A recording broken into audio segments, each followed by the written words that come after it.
পদত্যাগ চাইলো বিএনপি আর ফতোয়া দিবে জামাতে ইসলামী, এটা কি মানায়? হ্যাঁ, অবশ্যই সংস্কারের পরে সবাই নির্বাচন চায়, আমরা শুধু না। এটা বিএনপি কখনো কখনো বললে তারা কিন্তু বারবার এখনো বলছে যে আমরা সংস্কারের বিরোধী নই, তবে নির্বাচনের রোডম্যাপটা আমরা চাই সুনির্দিষ্টভাবে, সেটা তো আমরাও চাই, কিন্তু আমরা কোনো সময় বেঁধে দেইনি। আমরা কমফোর্টেবল দুইটা টাইম আপনাদের মাধ্যমে এই জাতিকে জানিয়েছি। যদি সংস্কার শেষ হয়ে যায় তাহলে ফেব্রুয়ারির মধ্যভাগে এটা হতে পারে, আর যদি সংস্কারের ভিতরে শেষ না হয় আর একটু সময় লাগে, এরপরেই যেহেতু রোজা শুরু হয়ে যাবে, রোজার পর হতে হবে, তারপরে এটাকে টেনে লম্বা করলে কোনো সুষ্ঠু নির্বাচন করা সম্ভব হবে না, আমাদের দেশের আবহাওয়া এটা এলাও করবে না। তিনি গভীর মনোযোগ সহকারে শুনেছেন এবং আমাদের এটা আস্থা হয়েছে যে তিনি বিষয়টাকে ইতিবাচকভাবে নিয়েছেন। পদত্যাগ চাইলো বিএনপি আর ফতোয়া দিবে জামাতে ইসলামী, এটা কি মানায়? তারা যারা পদত্যাগ চেয়েছেন এই ব্যাপারে তারাই ব্যাখ্যা ভালো দেবেন। আমরা কারোই কোনো পদত্যাগ চাইনি, এবং এই সময় আমরা যখন ওই রকম প্রয়োজন অনুভব করব তখন আপনাদের মাধ্যমে জানাই। এটা ঠিক আমাদের ব্যাপার আর বিএনপির ব্যাপারে একরকম না, একটু ডিফারেন্স আছে। আমরা কিন্তু নিজেই চেয়েছি এবং টাইমটা ফিক্স আপ হয়েছে। কালকে আপনারা সংবাদ মাধ্যমে এটা অলরেডি জানতে পেরেছেন। হ্যাঁ, সেটা আমি পরে আসতেছি। ওনার দাওয়াত আমরা পেয়েছি, এটা অস্বীকার করব না, কিন্তু এর আগে আমরাই চেয়েছি এবং আমাদের চাওয়ার প্রেক্ষিতেই আজকে সন্ধ্যা 6টায় এই সময়টা নির্ধারিত হয়েছিল। আমাদের অন্য একটা দলীয় কর্মসূচি থাকার কারণে আমরাই চেয়েছিলাম যে আমাদেরকে আরও 2 ঘন্টা পিছিয়ে দেওয়া হোক। সেই আমাদের অনুরোধের প্রেক্ষিতেই 8টা ফিক্স করা হয়েছিল, যদিও 8টায় আমরা শুরু করতে পারি নাই, একটু পরে আমরা শুরু করেছি।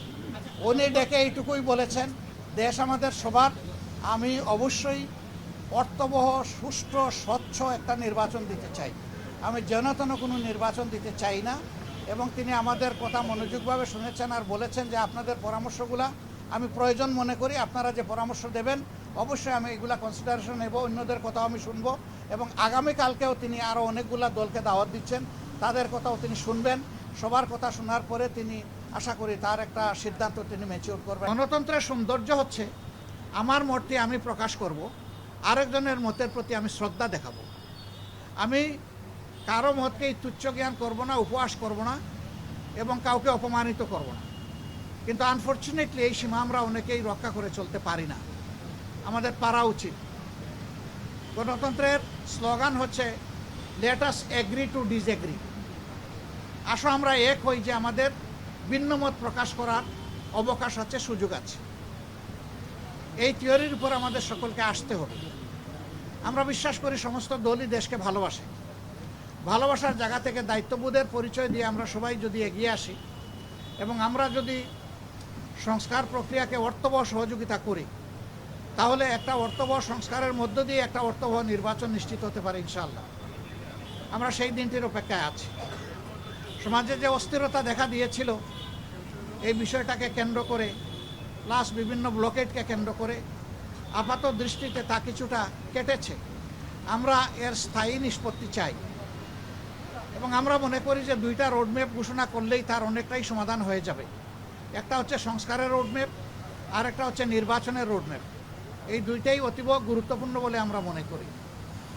আপনারা আজকে এখানে এসেছেন, আপনারা ইতিমধ্যে বিএনপির বন্ধুরা এসেছেন, তাদের কথা আপনারা শুনেছেন, আমাদের কথাও আপনারা ধৈর্য ধরে শুনলেন। এই জন্য আমরা আমাদের পক্ষ থেকে আপনাদের প্রতি কৃতজ্ঞতা জানাই এবং ধন্যবাদ জ্ঞাপন করি।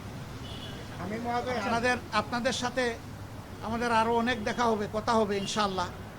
আজকে আরও হয়তো আপনারা কথা শুনবেন, আরেকটা দল তারা ঢুকেছেন, তারাও বের হলে তারা তাদের কথা বলবেন। আমরা দেশকে আমাদের ভালোবাসার জায়গা থেকে, বিবেকের দায়বোধের জায়গা থেকে যেটা উত্তম মনে করি সেই ব্যাপারে কাজ করতে আমরা দৃঢ় প্রতিজ্ঞ।